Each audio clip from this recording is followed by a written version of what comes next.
Hey guys, Austin here again. I wanted to go over 5 things you shouldn't do with your off-road build. One would be these harnesses here. I really don't like that. These should be hooked to some eyelets on your harness bar or wrapped around here, and with these you can't do that because this is actually a piece of that and you can't pull it off. 5 things you shouldn't do is probably this wiring. There's so much wiring for this MSD ignition box. If you guys can do that cleaner, then you'd be a lot better than I am. One thing I would say to try and do if you can, it's a lot more expensive, is to do an actual locker in the rear instead of a limited slip. So this has a Detroit locker in it, and if you could do the normal locker instead of the Detroit, you can unlock it so you have an open diff and lock it so that you have a lock diff, and that's really great for the street. So on the street, on this one, you go in a corner, it tries to lock up your rear end, so it tries to spin both tires at the same rate, and it doesn't work so well. So it'd be a lot better if you have an actual locker in there so that you can unlock that on the street and then lock it back up on the off-road. One thing that you also shouldn't do, that the guy who I got this from did to it, I hope you guys can see right here, but that mount there is half on the pumpkin and half on the axle tube, and he should have ground that away or fixed it so that it wasn't all sideways. It tries to force this shackle all sideways. One thing he also had is, this is what he had that came from 1980 that was holding on the steering box.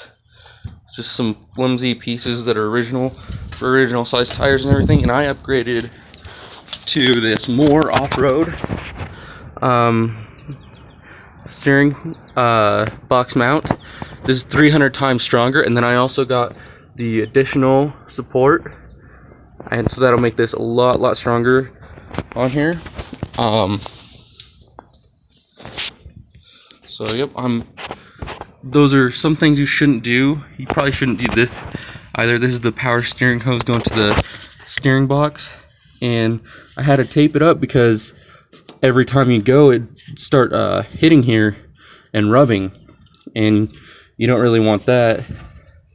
So I went ahead and taped it up. And those are some things that you shouldn't do with your off-road build. If I was you as well, the exhaust, this looks really cool, but when you're off-road and you got rocks hitting these, you'll start destroying your mufflers and all your exhaust here.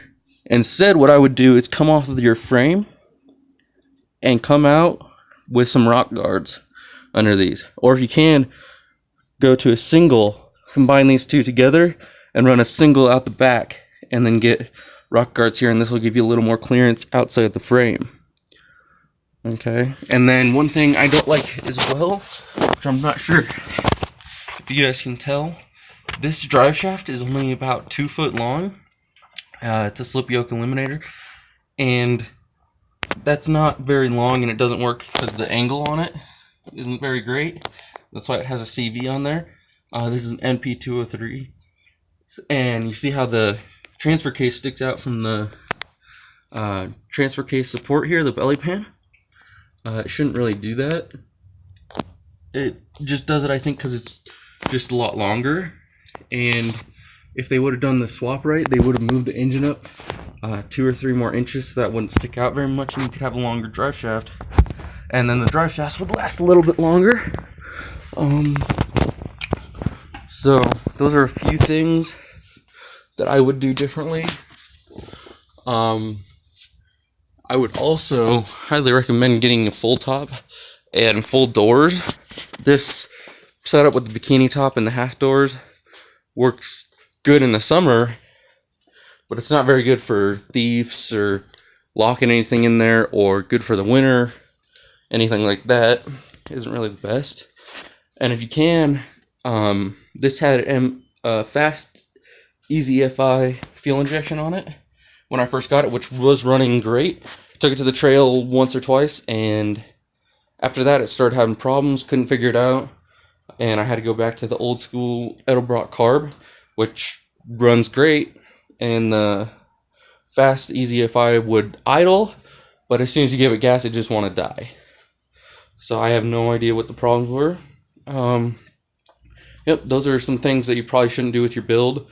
And if I was you, I would definitely try and go a little bit more expensive. And instead of doing a spring over axle conversion there, I would go all the way to coils and shocks, or just pure coilovers, because it's just going to be a lot better. And yep, there you are. Hope you enjoyed. Please subscribe. Thanks.